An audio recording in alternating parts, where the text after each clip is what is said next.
Welcome to Qi Gong Face Qi Massage. And bow. We're going to rub our hands together to cultivate more qi, more energy. We want to make our palms feel nice and hot.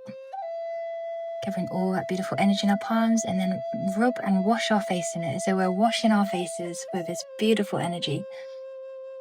And we wash all around the face. We're using our palms, and then we use our fingers as we go through the hair or around the head and around the back of the neck. We're just helping to stimulate all the blood flow and all the qi flow in our face, head and neck.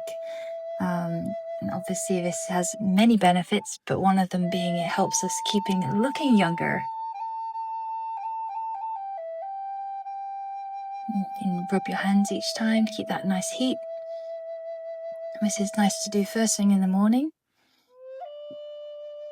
And obviously very easier if your hair's not tied up.